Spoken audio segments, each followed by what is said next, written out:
আসসালামু আলাইকুম, সবাই কেমন আছেন? আশা করি সবাই ভালো আছেন। আলহামদুলিল্লাহ আমিও ভালো আছি। ইনায়ামুজ ব্লগ থেকে আরও একটা নতুন ব্লগ ভিডিও নিয়ে আসলাম। তো এখানে হচ্ছে দুপুরবেলায় যে বাঁচতে ফিশারিত কিনে মাছ মেরে দিল। তো এই যে মেলা একটা বড় মাছ মারছে বউকা, আর একটা মিরকে মারছাল, আর মেলা গুনা মাছ মারা হয়েছে ফিশারি থেকে। তো এই যে সবগুনা মাছ আমি এই যে ধুয়ে নিছি, কেতা আসাল তার জন্য ধুয়ে নিয়ে আসলাম। আর ছোটোগুনাও ছোটো ছোটো মাছও আছে। আর এই মাছগুনা এখন কাইটে ভাগ করে নিব।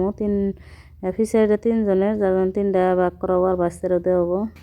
এখানে হচ্ছে সন্ধ্যাবেলায় তো এই যে দুপুরে যে মাছটি মারা হয়েছে, মাছটি কাইটে ভাগ করে দিয়ে ফ্রিজে রেখে দিয়েছিলেন।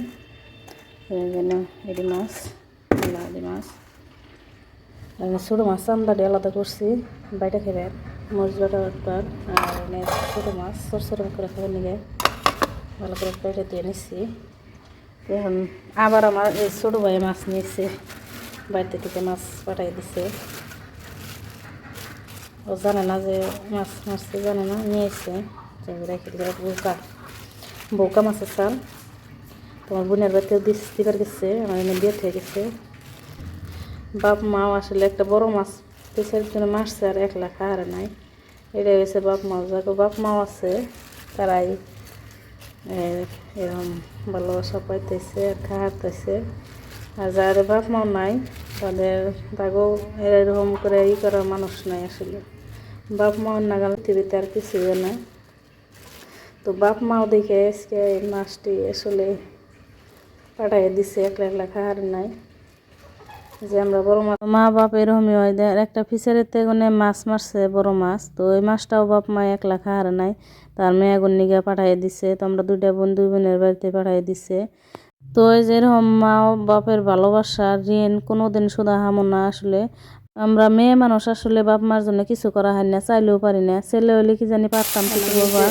মাছ বাচ্ছি বাইজে নিচ্ছি, এটি মাছ বাচ্ছি, আর সবটি মাছ আমি ফ্রিজে কাঁচাই রেখেছি।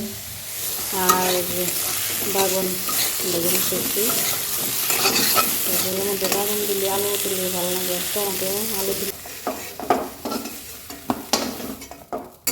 দিয়ে এলাচ, সাদা এলাচ আর দারচিনি তেলের মধ্যে দিয়ে দিন, পেঁয়াজ আর কাঁচামরিচ বাটাটা দিয়ে দিই। ভালো করে লাল করে একটু ভেজে নিই, ভালো হয়েছে। যদি সরষেটা আমি কষাই নিই সব মশলা দিয়ে। যারা যারা ভালোবাসে এই পর্যন্ত ভিডিওটা দেখছেন, প্লিজ একটা লাইক দিয়ে দিবেন আর কমেন্টে জানাবেন ভিডিওটা কী হয়েছে। আশা করছি সবাই পাশে থাকবেন। আর যারা সাবস্ক্রাইব এখন তৈরি করেন নাই, সাবস্ক্রাইব করে দিবেন প্লিজ। আর এই যে আমি সব মশলা দিয়ে দিতেছি মাছের ঝোলের মধ্যে। তো সরিষা কষাই নেব ভালো করে সব মশলা দিয়ে। তো সব মশলা আমি দিয়ে দিতেছি। যে সরিষাটা এরকম করে জল বানাইলে খাইতে ভালো লাগে। তো আলুর সাথে বাগুন দিয়ে জল বানাইলে খাইতে বেশি ভালো লাগে। তো আলুটা আসছিল না বাড়িতে, যার জন্য খালি বাগুনি দিয়ে দিলাম। ওই যে খালি মাছ খাইতে কিন্তু ভালো লাগে না, মাছের সাথে একটু সবজি হলে খাইতে বেশি ভালো লাগে, যার জন্যে একটা বাগুনও কেটে দিয়ে দিচ্ছি আমি। তো এরকম করে যে ভালো করে কষাই নিব। এনে আমি বাগুন আর পেঁয়াজ কাঁচামরিচ কেটে আগে থেকে ধুয়ে রাখছি।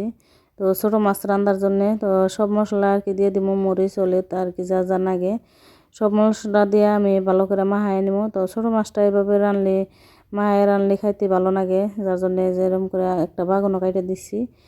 খালি মাছ খালি কাটা কাটা লাগে। তো সবজি খাইতে ভালো পাই আসলে আমরা, তো সবজি দিয়ে ছাড়া আর কি ভালো লাগে না মাছ, যার জন্যে যে বাগুনও দিয়ে দিছি একটা। আর এনে আমি মাখানো হয়েছে বাগুনটি আগে ভালো করে মাখাই নিছি।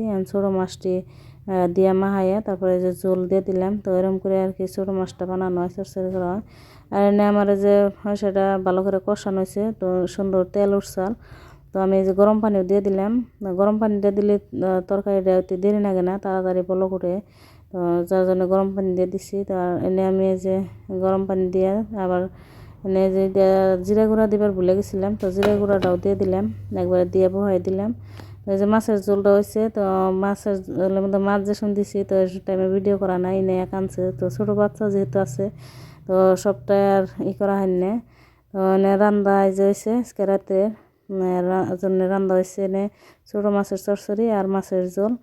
তারপরে যে ফুচকা ভাজা নিয়েছিলাম রান্নার পরে, যে মেয়েকে বললো ফুচকা খাবো, তো ফুচকা নিয়ে আসছিলো, যে ফুচকা ভাজা সবাই মিলে যে ফুচকা খাইলাম রাত্রে। সবাই ভালো থাকেন, সুস্থ থাকেন, আল্লাহ হাফিজ।